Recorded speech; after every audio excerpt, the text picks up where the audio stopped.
বানানোর ঝামেলা এড়ানোর জন্য অনেক খাবার আমরা ঘরে তৈরি করতে পারলেও সেটা আমরা বাজার থেকে কিনে খেতে পছন্দ করি, যদিও ঘরে তৈরি খাবার অনেক বেশি হাইজিন মেনটেন করে বানানো হয়। তারপরেও মাঝে মধ্যে বাসায় কিছু না কিছু তৈরি করে খেতেই হয়। তো তারই ধারাবাহিকতায় আজকে গ্যাসের চুলায় তৈরি করেছিলাম স্পঞ্জ চকলেট কেক। কিভাবে সেই স্পঞ্জ চকলেট কেক তৈরি করেছিলাম তো তাই দেখাবো আজকের এই ভিডিওতে। তাহলে চলো শুরু করি। আমি যেহেতু 2টি ডিম দিয়ে কেক বানাবো তার জন্য নিয়ে নিলাম প্রথমে হাফ কাপ ময়দা। এবার দিয়ে দিব 1/3 কাপ কোকো পাউডার। শুকনো উপকরণ ময়দা এবং কোকো পাউডারের সঙ্গে দিয়ে দিব 2 চামচ গুঁড়া দুধ। এবার নিয়ে নিব হাফ চামচ বেকিং পাউডার। এবার সবগুলা শুকনো উপকরণকে একটি চামচ দিয়ে ভালোভাবে মিশিয়ে নিব। শুকনো উপকরণ মাখানো হয়ে গেল। এবার শুকনো উপকরণ এক সাইডে রেখে দিব। এবার ডিম বিট করব। তো ডিম বিট করার জন্য প্রথমে ডিমের কুসুম থেকে ডিমের সাদা অংশ আলাদা করে নিব। মনে রাখতে হবে যে ডিমের কুসুম এবং ডিমের সাদা অংশ আলাদা আলাদাভাবে বিট করে তারপর সেটাকে একসঙ্গে মিশাতে হবে, তাহলে ফোমটা ভালো তৈরি হবে। আমি যেহেতু 2টি ডিম দিয়ে কেক বানাচ্ছি তাই এখানে রয়েছে 2টি ডিমের সাদা অংশ। ডিমের সাদা অংশ বিট করা হয়ে গেল। দেখো কি রকম ফোমের মতো তৈরি হয়ে গিয়েছে। এবার বিট করব ডিমের কুসুম 2টা।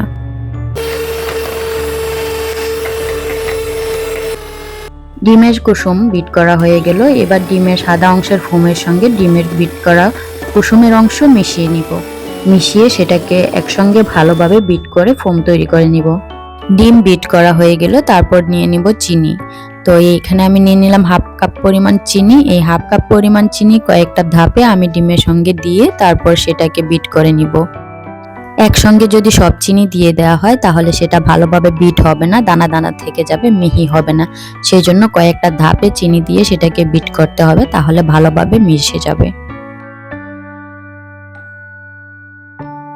চিনি বিট করা হয়ে গেল। এবার দিয়ে দিব 2 টেবিল চামচ পরিমাণ তেল। তেল দেওয়ার পর সেটাকে খানিকটা বিট করে নিব। সঙ্গে দিয়ে দিব হাফ চামচ পরিমাণ ভ্যানিলা এসেন্স। তারপর আবারও কিছুক্ষণ বিট করে নিব। কেক তৈরি করার ক্ষেত্রে প্রতিটা উপকরণ দেওয়ার পর যদি বিট করে নেওয়া হয় তাহলে উপকরণগুলো ভালোভাবে মিশে যায়। মিশ্রণ তৈরি হয়ে গেল। এবার দিয়ে দিব রেডি করে রাখা শুকনো উপকরণ। এবার ধাপে ধাপে শুকনো উপকরণ দিয়ে সেটাকে আলতোভাবে নেড়েচেড়ে মিশিয়ে নিব। এখন অ্যাড করে নিব 1/3 কাপ পরিমাণ তরল দুধ। দুধ দেওয়ার পর ভালোভাবে নেড়েচেড়ে মিশ্রণের সঙ্গে ভালোভাবে মিশিয়ে নিব। এবার যে পাতিলে কেক বসাবো সেই পাতিলের তলায় একটু তেল ব্রাশ করে নিয়ে সেখানে একটা কাগজ কেটে দিব। তারপর ঢেলে দিব তৈরি করে রাখা মিশ্রণ। চুলায় একটু বড় পাতিল বসিয়ে সেটাকে গরম করে নিব এবং তার মধ্যে দিয়ে দিব পাতিল রাখার একটি স্ট্যান্ড। এবার সেই স্ট্যান্ডের উপর কেকের পাতিল বসিয়ে সেটি ঢাকনা দিয়ে ঢেকে রেখে দিব।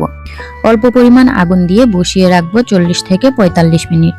40 মিনিট অপেক্ষা করার পর তৈরি হয়ে গেল চকলেট স্পঞ্জ কেক। এবার সেটাকে কেটে বের করে নিব। তো তার জন্য চারপাশে আমি চাকু দিয়ে কেটে নিলাম। এখন একটি প্লেট রেখে কেকটি উল্টিয়ে ঢেলে নিব। তৈরি হয়ে গেল আমার কেক। ভালো থেকো, সুস্থ থেকো। দেখা হবে পরবর্তী কোনো ভিডিওতে। সে পর্যন্ত আল্লাহ হাফেজ।